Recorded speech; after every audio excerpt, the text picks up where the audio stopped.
Alrighty, so today we have this agate here. It's got sort of a dome face, so I'm going to use the Highland Park 8-inch calving machine. I just got it all set up, and I have both the lights, and then I also added my own little light here. We also went for the upgrade for the variable speed motor. Alright, so to turn it on, obviously the on-off switch is right here. You're going to want to make sure that you have some kind of water. Food going to the back. It does get a little noisy, but the variable speed is a lot quieter than the single speed motor. We can turn it down here a little bit. In the back here, I do have a drain coming out the back over to this bucket right here. So again, we'll start on this agate right here. Got a bit of a curve going on, you can see it. So I don't think I need this wheel. Probably don't even need this wheel. I may touch it up with this wheel, but most likely I'm gonna start off right here on our 220 grit wheel. And this one has the foam back, so it's got a little bit of give to it. You can push a little bit harder to get those rounded edges. All right, so we're gonna get started.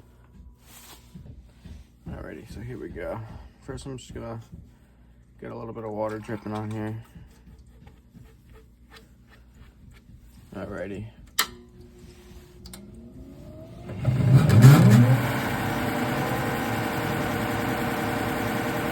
Test our speed.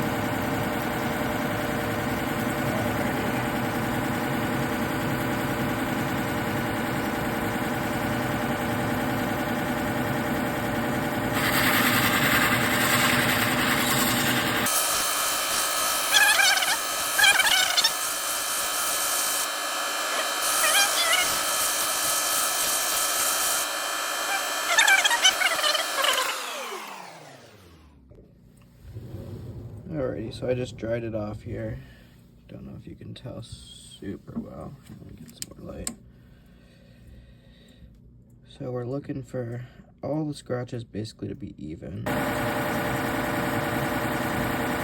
going to continue on this 220 for a little while longer. I do see a natural fracture right there on the rock. Not sure if you guys can tell or not. So we're just going to keep grinding that a little bit longer. Alrighty, so let's continue on this one.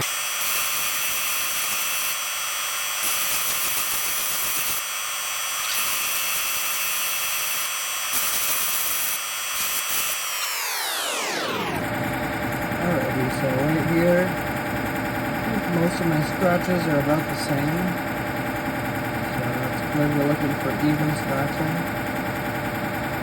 I think I'm going to move on to the next step. I may come back later. Alrighty, so let's get our water started on our, I believe this is 400 grit? I could be wrong. I think it's 400, 600, and 1200. We don't need too much because we don't want to hydroplane.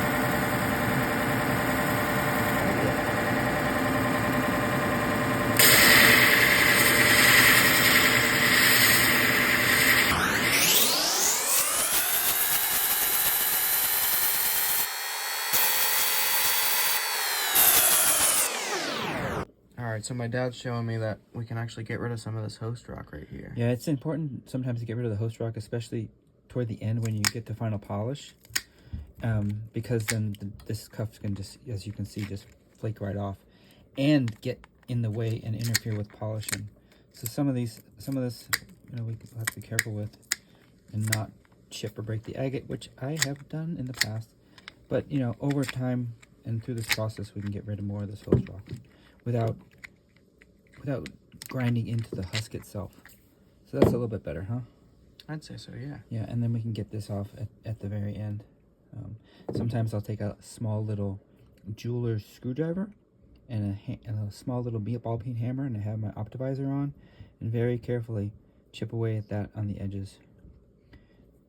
So that's the process. Alrighty, let's keep it going.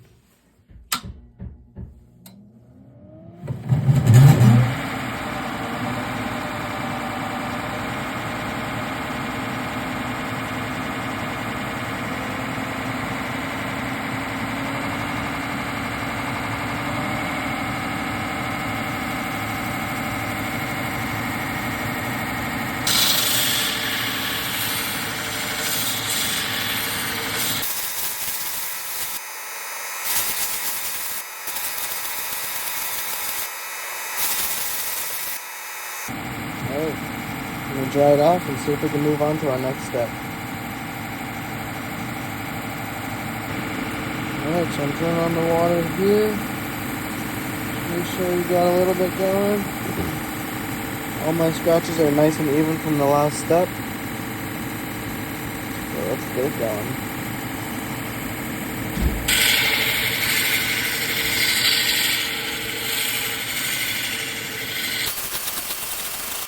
I'll do it this way this time.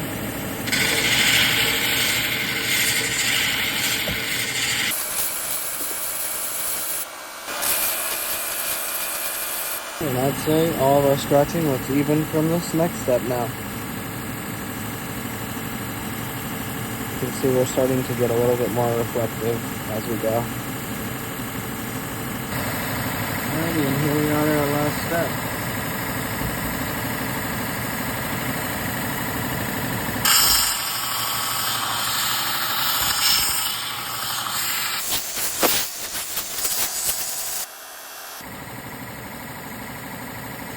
Dry it up and check it out.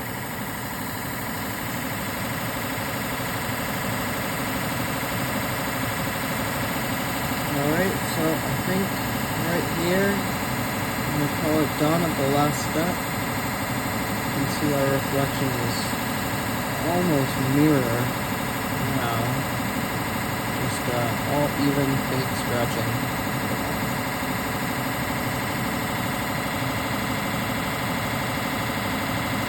This is what we call the bowl wheel. It has cerium oxide.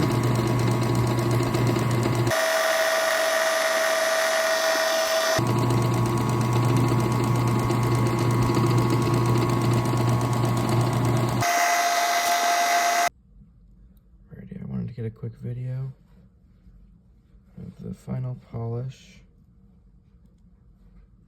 I got with this dome polish.